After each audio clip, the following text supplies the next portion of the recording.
నమస్తే అందరికీ అదే చెప్తా విషయం చెప్తా చెప్పిన తర్వాతనే మన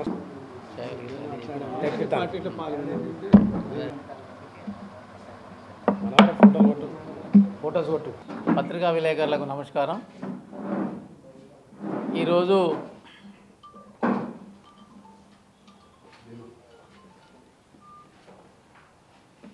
వామపక్ష పార్టీలుగా జూలై 9వ తారీఖు జరిగే సమ్మెకు మద్దతుగా ఈ ప్రెస్ మీట్ ఏర్పాటు చేశాం. కేంద్రంలో నరేంద్ర మోడీ అధికారంలోకి వచ్చిన తర్వాత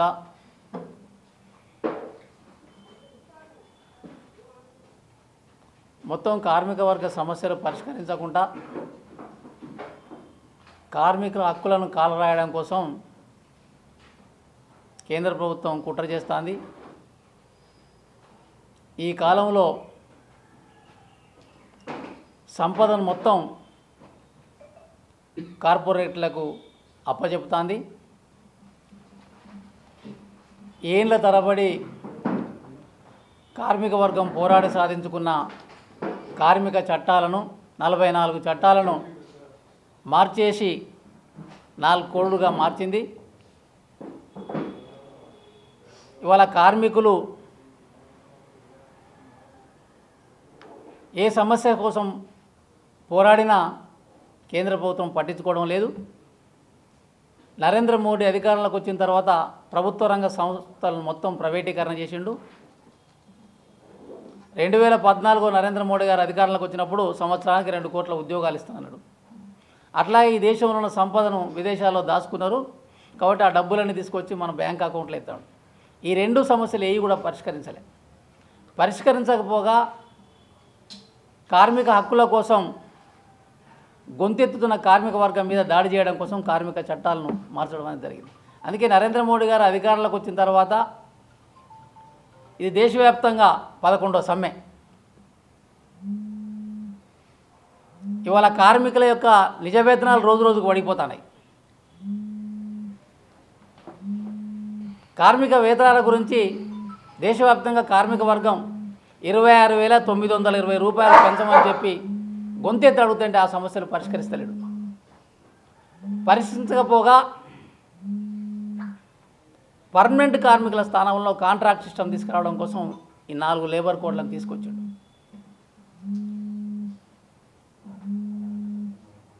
అదే కాదు, పని గంటలు కూడా దేశవ్యాప్తంగా ఇప్పుడు బీజేపీ అధికారంలో అనేక రాష్ట్రాలలో సుదీర్ఘకాలం కార్మిక వర్గం పోరాడి 8 గంటల పని దినాలను సాధించుకుంటే ఆ 8 గంటల పని దినాలన్నీ ఇవాళ నరేంద్ర మోడీ ప్రభుత్వం కాలరాస్తాను. ఇవాళ గుజరాతే కావచ్చు, మధ్యప్రదేశే కావచ్చు, ఉత్తరప్రదేశే కావచ్చు, బీజేపీ పాలిత అనేక రాష్ట్రాల్లో నిన్నగాక మనందరం చూసిన పత్రికలో మన పక్క రాష్ట్రమైన తెలుగు రాష్ట్రాల్లో కూడా 8 గంటల పని దినాలను తీసేసి 12 గంటల పని దినాన్ని తీసుకోవడం కోసం. అదే కాదు, ఇవాళ పెద్ద పెద్ద పరిశ్రమాధిపతులు కూడా వారానికి 90 రోజులు 90 గంటలు పని ఉండాలని చెప్పి తీసుకొస్తాను. మరి 8 గంటల పని దినానంతో 8 గంటల పని దినానం కోసం పోరాడిన కార్మిక వర్గం మీద మళ్ళీ పోనీ సృష్టించిన సంపదను ఏమన్నా కార్మిక వర్గానికి పంచిపెడుతున్నారంటే అది కూడా లేదు. దాదాపు కనీస వేతనాలు పెరగడం అనేది లేదు. మనందరికీ తెలుసు ధరలు విపరీతంగా పెరుగుతున్నాయి. ఈ ధరల దగ్గరట్టు కార్మికుల వేతనాలు పెరిగే పరిస్థితి లేదు. ఇవాళ నరేంద్ర మోడీ అధికారంలోకి వచ్చినాక 11 బడ్జెట్లు ప్రవేశపెట్టాడు. ఈ 11 బడ్జెట్లో కూడా 32% ఉన్న కార్పొరేట్ ట్యాక్స్ని 20% తగ్గించాడు. అంటే 12% కార్పొరేట్ ట్యాక్స్ మీద తగ్గించాడు. కానీ ఈ కాలంలో ఇన్కమ్ ట్యాక్స్కి సంబంధించిన విషయాలు కావచ్చు, తర్వాత కార్మిక వర్గానికి సమస్యలు ఏ ఒక్కటి కూడా కేంద్ర ప్రభుత్వం పట్టించుకోలేదు. ఇన్కమ్ ట్యాక్స్ స్లాబులు మార్చే విషయంలో కావచ్చు, కనీస వేతనాలు కావచ్చు. అందుకోసమే దేశవ్యాప్తంగా కార్మిక వర్గానికి పోరాడడం తప్ప మరో మార్గం లేదు. దాదాపు 150 ఏళ్ళ చరిత్ర ఉన్నది. సాధించుకున్న అనేక చట్టాలు కూడా పోరాడి సాధించుకున్నాం. ఏ ఒక్కటి కూడా పాలక వర్గాల దయాదాక్షిణ్యంతో ప్రభుత్వాల దయాదాక్షిణ్యంతో వచ్చింది కాదు. అది కాంట్రాక్ట్ లేబర్ యాక్టే కావచ్చు, పారిశ్రామిక వివాదాల చట్టమే కావచ్చు, తర్వాత కనీస వేతనాల చట్టమే కావచ్చు, పిఎఫ్ చట్టమే కావచ్చు, ఈ చట్టాలన్నీ కూడా ఇవాళ అలాంటి చట్టాలన్నీ కూడా కార్మిక వర్గానికి అనుకూలంగా ఉన్నాయి అని చెప్పి నరేంద్ర మోడీ ప్రభుత్వం ఈ 44 చట్టాలను మార్చి 4 కోట్లుగా పెట్టింది. ఇన్ని 44 చట్టాలను మార్చి 4 కోట్లుగా పెట్టిన ఒక్క కోడ్ మాత్రమే ఆమోదించింది పార్లమెంట్లో. పోయినసారి మొత్తం ప్రతిపక్ష ఎంపీలు మొత్తం పార్లమెంట్లోకి వెళ్ళి బయటికి నెట్టేసి మిగతా 4 కోట్లు అమలు చేసి, మరి ఇప్పటి వరకు 4 కోట్లుగా మార్చిన చట్టాలను అమలు చేయడం కోసం కూడా ప్రభుత్వానికి ధైర్యం సరిపోతలేదు. కారణం కార్మిక వర్గం యొక్క వ్యతిరేకత, కార్మిక వర్గ నిరసన, అసంతృప్తి, వీటన్నిటితోటి. అందుకోసమే రేపు జూలై 9వ తారీఖున 20 కేంద్ర కార్మిక సంఘాలు, ఫెడరేషన్లు అందరూ కలిసి జూలై 9వ తారీఖు నాడు సమ్మెకు పిలిపించారు. మనందరికీ తెలుసు వాస్తవంగా ఇది జూలై 20వ తారీఖు ఉండే. 20వ తారీఖు ఉన్న దాన్ని అక్కడ కాశ్మీర్లో పర్యాటకుల మీద తీవ్రవాదులు దాడి చేసినందుకు దాన్ని వాయిదా వేసి జూలై 9కి పెట్టినాం. ఈ జూలై 9వ జరిగే సమ్మెకు హన్మకొండ జిల్లాలో సమ్మెను జయప్రదం చేయడం కోసం కార్మిక వర్గానికి వామపక్ష పార్టీలుగా మా పూర్తి మద్దతు ఉన్నది. ఆ రోజు వామపక్ష పార్టీలు కూడా కార్మిక వర్గానికి సపోర్టుగా ర్యాలీలు, ధర్నాలు, మండలాల్లో రకరకాల కార్యక్రమాలు చేయడం కోసం మేము ప్లాన్ చేసినాం. మా రాష్ట్ర కమిటీలు కూడా ఆ రకంగా ఈ విధానాలకు వ్యతిరేకంగా ఇలా బీజేపీ ఆర్థిక విధానాల విషయానికి వచ్చినప్పుడు ప్రజలలో చీలికలు తీసుకొచ్చి ప్రజల ఐక్యతను దెబ్బకొట్టడం కోసం ప్రయత్నం చేస్తాం తప్ప ప్రజల సంక్షేమం కోసం కానీ ప్రజల సమస్యలు పరిష్కరించడం కోసం ప్రయత్నం చేయలేదు. అందుకోసం ఈ విధానాలన్నింటినీ, ఈ విషయాలన్నింటినీ గ్రామీణ ప్రాంతంలో ప్రజలకు వివరించి బీజేపీ ఆర్థిక విధానాలకు వ్యతిరేకంగా, బీజేపీ నిరంకుశ విధానాలకు వ్యతిరేకంగా పోరాటం చేయడం కోసం ఈ బంద్ను ఉపయోగించుకున్న వామపక్ష పార్టీలుగా జూలై 9వ తారీఖు జరిగే సమ్మెకు పూర్తి సంపూర్ణ మద్దతుగా ప్రకటిస్తాను. నరేంద్ర మోడీ అధికారంలోకి వచ్చిన నుండి వేగంగా కార్మిక హక్కులను, కార్మిక చట్టాలను నిర్వీర్యం చేస్తూ కార్పొరేట్ కంపెనీల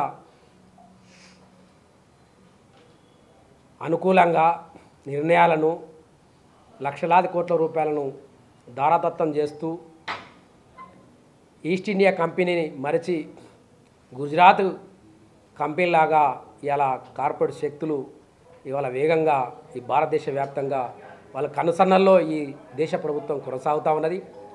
నరేంద్ర మోడీ ప్రభుత్వం కార్మిక చట్టాలను రూమాపుతూ 4 లేబర్ కోడ్ సంబంధించిన దాన్ని తీసుకువచ్చి 8 గంటల పని విధానం ఈ ప్రపంచవ్యాప్తంగా కొనసాగుతూ ఉంది. నరేంద్ర మోడీ మీకు కనపడతలేదా? కొట్లాడి సాధించుకొని ఇలా దాదాపు 150 సంవత్సరాలు మన దేశంలో స్వాతంత్రం రాకముందు, స్వాతంత్రం వచ్చిన తర్వాత బ్యాంకింగ్ రంగం కావచ్చు, ఎల్ఐసి కావచ్చు, రోడ్లు కావచ్చు, ఎయిర్వేస్ కావచ్చు, తర్వాత రక్షణ రంగం కావచ్చు, చెప్పుకుంటూ పోతే దాదాపు 32 ప్రభుత్వ రంగ సంస్థలను నిర్వీర్యం చేస్తూ, లాభాలలో ఉన్నటువంటి సంస్థలను నిర్వీర్యం చేస్తూ కేవలం కార్పొరేట్ కంపెనీల తొత్తులుగా మారి ఈరోజు కార్మిక సంఘాలను, కార్మికులను ఇవాళ వీధిన పడే పరిస్థితి.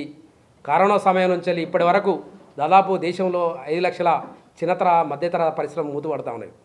మరొక పక్క నిత్యావసర వస్తువుల ధరలు తగ్గిస్తాం, ఈ చేతగాని ప్రభుత్వం, యూపీఏ ప్రభుత్వం మేము వచ్చిన 100 రోజులనే రూపం ఆపుతాం, అందరికీ అందుబాటులో తీసుకొస్తామని చెప్పి ఇవాళ అత్యధికంగా నిత్యావసర వస్తువుల ధరలు పెంచడంలో కీలక పాత్ర ఈ కేంద్ర ప్రభుత్వం కొనసాగుతూ ఉన్నది. మరొక పక్క బ్యాంకింగ్లు, ఎల్ఐసి, తర్వాత రోడ్వే, హైవే అనేక విషయాల మీద ఈరోజు ప్రభుత్వ రంగ సంస్థలకు సంబంధించిన నోటిఫికేషన్ వెలువడక వీఆర్ఎస్ పేరు మీద అనేక మందిని ఈరోజు ప్రభుత్వ ఉద్యోగులను మీరు పంపుతూ ఉన్నారు. మరొక పక్క సంవత్సరానికి 2 కోట్ల ఉద్యోగాలు కల్పిస్తామని చెప్పి ఇవాళ దాదాపు మీరు ఎక్కి 12 సంవత్సరాలు కొనసాగుతూ ఉన్నది. ఏది మీది మీ ఉద్యోగం కల్పించిల్లు? 24 కోట్ల ఉద్యోగాలు ఏమైనాయి?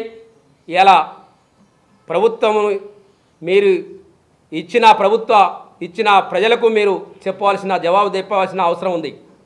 మరొక పక్క వేగంగా ఈరోజు దేశవ్యాప్తంగా కార్పొరేట్ కంపెనీలు, చిన్న పరిశ్రమలు, చిన్న మధ్యతరగతి పరిశ్రమలు, తర్వాత 8 గంటల పని విధానం లేక యాజమాన్యాలు చెప్పు చేతుల్లో ఇలా కార్మికులు ఎప్పుడు మా ఉద్యోగం పోతుందో, ఎప్పుడు మాకు ఇవాళ జీతాలు తక్కువ ఇస్తారు అని చెప్పి ఇవాళ కార్మికులు బాధలు ఆవేదన పడతా ఉన్నారు.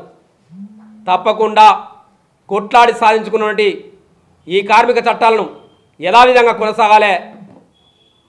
ఈ ప్రజలు సార్వత్రిక సమ్మెలో అత్యధికంగా కార్మికులు పాల్గొన్నటువంటి వారికి మద్దతుగా వందలాది మంది వేలాది మంది హన్మకొండ జిల్లాలో తప్పకుండా వామపక్ష పార్టీల ఆధ్వర్యంలో మేము మద్దతు ఇస్తా ఉన్నాం. మీరు ఈ లేబర్ కోడ్ సంబంధించినది మీరు వాపసు తీసుకోలేక ఈ ఉద్యమం తీవ్రతర చేస్తామని చెప్పి తెలియజేస్తా ఉన్నాం.